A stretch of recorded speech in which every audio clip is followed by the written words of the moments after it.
ನೀವು ಹೇಳಿದಂಗೆ ತುಂಬ ಜಾಲತಾಣ ಆಗಲಿ ಅಥವಾ ಬೇರೆ ಕಡೆ ಆಗಲಿ ಕೆಳಕ್ಕೆ ಇದು ಬರ್ತಾಯಿದೆ, ಇದು ಅಭಾವಿದೆ ಸಿಲಿಂಡರ್ದು. ಬಟ್ ಆ ಥರದ್ದು ನಾನು ಈ ಮುಖಾಂತರ ಕ್ಲಾರಿಫೈ ಮಾಡ್ತೀನಿ. ಅಂದರೆ ನಮ್ಮ ಜಿಲ್ಲೆಯಲ್ಲಿ ಡೊಮೆಸ್ಟಿಕ್ ಗ್ಯಾಸ್ ಮನೆಯಲ್ಲಿ ಯಾವುದು ಸಿಲಿಂಡರ್ ಯೂಸ್ ಆಗೋದು 14.5 kg 14 kg ಆ ಗ್ಯಾಸ್ ಸಿಲಿಂಡರ್ದು ಯಾವುದೇ ಅಭಾವಿಲ್ಲ, ಆ ಗ್ಯಾಸ್ದು ಯಾವ ಅಭಾವಿಲ್ಲ. ಸೊ ಜನನೂ ದಯವಿಟ್ಟು ಅದಕ್ಕೆ ಹೆದರಿಕೆ ಪಡಿಬಾರ್ದು, ಪ್ಯಾನಿಕ್ ಸಿಚುವೇಶನ್ ಕ್ರಿಯೇಟ್ ಮಾಡಬಾರ್ದು, ಹಾಹಾಕಾರ ಮಾಡಬಾರ್ದು. ಈಗಾಗಲೇ ಗ್ಯಾಸ್ ಏಜೆನ್ಸಿನಲ್ಲಿ ಲೈನ್ ಆ ಥರದ್ದು ಕ್ರಿಯೇಟ್ ಮಾಡಿದರೆ ಯಾರಿಗೂ ಏನು ಪ್ರಯೋಜನ ಆಗಲ್ಲ. ನಿಮಗೆ 15 ಗ್ಯಾಸ್ ಸಿಲಿಂಡರ್ ಒಂದು ವರ್ಷಕ್ಕೆ ಏನು ಮುಟ್ಟುತ್ತೆ ಡೆಫಿನೆಟ್ಲಿ ನಿಮಗೆ ಪೂರೈಕೆ ಆಗುತ್ತೆ ಅಂತ ಆಶ್ವಾಸನೆ ನಾವು ಸರ್ಕಾರ ವತಿಯಿಂದ ಕೊಡ್ತಾ ಇದ್ದೀವಿ. ಸೊ ಅದ್ರ ಬಗ್ಗೆ ಏನು ಪ್ಯಾನಿಕ್ ಸಿಚುವೇಶನ್ ದಯವಿಟ್ಟು ಕ್ರಿಯೇಟ್ ಮಾಡೋಕ್ಕೆ ಹೋಗಬೇಡಿ. ಮೇಡಮ್, ಈಗ ಗ್ಯಾಸ್ ಏಜೆನ್ಸಿದವರು ಸ್ಟಾಕ್ ಎಲ್ಲ ಮುಂಚೆ ಎರಡು ರೋಡ್ ಬರ್ತಾಯಿದ್ವಿ, ಒಂದು ರೋಡ್ ಬರ್ತಾಯಿದೆ, ಈಗ ಸಮಸ್ಯೆ ಆಗ್ತಾಯಿದೆ ಅಂತ ಗ್ಯಾಸ್ ಏಜೆನ್ಸಿದವ್ರು ಹೇಳ್ತಾ ಇದ್ದಾರೆ. ಮತ್ತು ಗ್ರಾಹಕರು ಕೂಡ ಮುಗಿಬಿಟ್ಟು ಕೇಳ್ತಾ ಇದ್ದಾರೆ, 5-6 ದಿನ ಆಗಲ್ಲ, ಯಾವುದೇ ಗ್ಯಾಸ್ ಸಿಗಲ್ಲ ಅಂತ ಹೇಳ್ತಿದ್ದಾರೆ. ಇಲ್ಲ ಅದೇ ನೋಡಿ, ಅದು ಪೂರೈಕೆ ದಿಸ್ ಈಸ್ ಈಗಿನ ಕತೆ ಇಲ್ಲ. ಯಾವಾಗಲೂ ಇದು ಮಾಡಿದರೆ ಒಂದು ಸ್ವಲ್ಪ ಟೈಮ್ ಬಿಟ್ಟು ಗ್ಯಾಸ್ ಸಪ್ಲೈ ಆಗುತ್ತೆ. ಸೊ ಅದೇ ಪ್ರಕಾರನೂ ಈಗ ಕೂಡ ಆಗ್ತಾಯಿದೆ. ಸೊ ಗ್ಯಾಸ್ ಏಜೆನ್ಸಿದವರು ನಾವು ಒಂದು ಮೀಟಿಂಗ್ ಮಾಡೀವಿ. IOCL, BPCL, HPCL ನಮ್ಮ ದೇಶದಲ್ಲಿ ಇರ್ತಕ್ಕಂಥ 3 PSU ಪಬ್ಲಿಕ್ ಸೆಕ್ಟರ್ ಅಂಡರ್ಟೇಕಿಂಗ್ಸ್ ಅವರ ಡಿಸ್ಟ್ರಿಬ್ಯೂಟರ್ಸ್ ಜೊತೆಯಲ್ಲಿ. ಸೊ ಡಿಟೇಲ್ ಆಗಿ ಚರ್ಚೆ ಮಾಡೀವಿ. ದೇ ಆಲ್ಸೋ ಟೋಲ್ಡ್ ಅದು ಡೊಮೆಸ್ಟಿಕ್ ಗ್ಯಾಸ್ ಸಿಲಿಂಡರ್ದು ಯಾವುದೂ ಅಭಾವಿಲ್ಲ.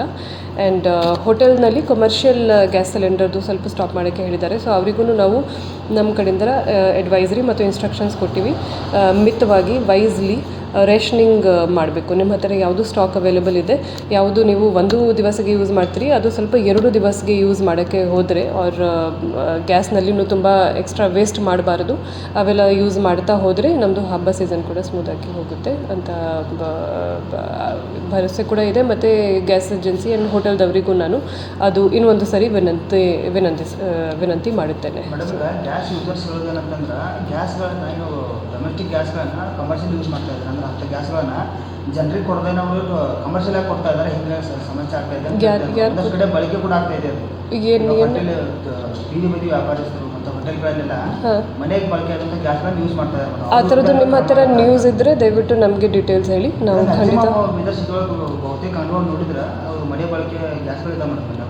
ಅವಕ್ಕೆಲ್ಲ ತಾರಪತ್ರೆ ಸುತ್ತಿ ಕವರ್ ಮಾಡ್ಕೊಂಡು ಯೂಸ್ ಮಾಡ್ತಾರೆ. ಓಕೆ, ಡೀಟೇಲ್ಸ್ ನಮಗೆ ಹೇಳಿಬಿಡಿ. ನಾವು ಖಂಡಿತ ಅದು ಇನ್ಸ್ಪೆಕ್ಷನ್ ಮಾಡಿ ಇದ್ರ ಬಗ್ಗೆ ಆ್ಯಕ್ಷನ್ ತಗೊಳ್ತೀವಿ. ಮೇಡಮ್, ಮತ್ತು ಈಗ ಹಾಟೆಲ್ಗಳಿಗೆ ಒಂದಷ್ಟು ಕಡೆ ಈಗ ಆಲ್ರೆಡಿ ಏನು ಇಶ್ಯೂ ಆಗಲ್ಲ. ಏನು ಇಶ್ಯೂ ಆಗಲ್ಲ, ಖಂಡಿತ ಅಲ್ಲಿ ಇದು ಸಿಗುತ್ತೆ. ಒಂದಷ್ಟು ಹಾಟೆಲ್ಗಳಿಗೆಲ್ಲ ಚಪಾತಿ ಮಾಡ್ತಾ ಇದ್ದಾರೆ, ಗ್ಯಾಸ್ ಕಡಿಮೆ ಇರೋದ್ರಿಂದ ರೈಸ್ ಸಾಂಬಾರು ಮಾತ್ರ ನೀಡ್ತಾ ಇದ್ದಾರೆ. ಇಲ್ಲ, ನಾನು ಮತ್ತೆ ಇನ್ನೊಂದ್ಸರಿ ಚೆಕ್ ಮಾಡ್ತೀನಿ. ಥರದ್ದು ಯಾವುದು ಇನ್ಸ್ಟ್ರಕ್ಷನ್ಸ್ ಹೋಗಿಲ್ಲ, ಯಾವುದು ಅಭಾವಿಲ್ಲ. ಕೆಲವು ಏಜೆನ್ಸಿ ಕ್ಲೋಸ್ ಮಾಡ್ಕೊಂಡು ಹೋಗ್ತಾರೆ. ಅಂಥ ಏಜೆನ್ಸಿಗಳಿಗೆ ಏನಾಗುತ್ತೆ ಅಷ್ಟೇ, ಅದರಿಂದ ಗೊಂದಲ ಸೃಷ್ಟಿ ಆಗ್ತಾ ಇದೆ. ಯಾವ ಏಜೆನ್ಸಿ? ಗಣೇಶ್ವರಿ ಗ್ಯಾಸ್ ಏಜೆನ್ಸಿ ಇದ್ದವರು ಪ್ರೈವೇಟ್. ಸೊ ಪ್ರೈವೇಟ್ದವರಿಗೂ ಈಗಾಗಲೇ ಏನು ಇನ್ಸ್ಟ್ರಕ್ಷನ್ಸ್ ಇದೆ, ಅವರು PSUs ಕಡೆಯಿಂದ ಕೊಡಬೇಕು. ಮಾರ್ಕೆಟ್ನಲ್ಲಿ ಹೋರ್ಡಿಂಗ್ ಆಗಬಾರ್ದು.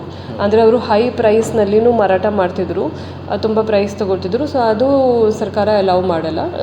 ಏನು ಪ್ರೈಸ್ ಇದೆ ಅದರಲ್ಲಿ ಎಷ್ಟು 120 ರೂಪೀಸ್ ಪ್ಲಸ್ ಡೊಮೆಸ್ಟಿಕ್ಗೆ ಎಷ್ಟು ಇನ್ಕ್ರೀಸ್ ಆಗಿದೆ ಅಷ್ಟೇ ಅಮೌಂಟ್ನಲ್ಲಿ ಅವರು ಜನರಿಗೂ ಮುಟ್ಟೋ ರೀತಿಯಲ್ಲಿ ನಾವು ನೋಡ್ಕೊಳ್ತೀವಿ.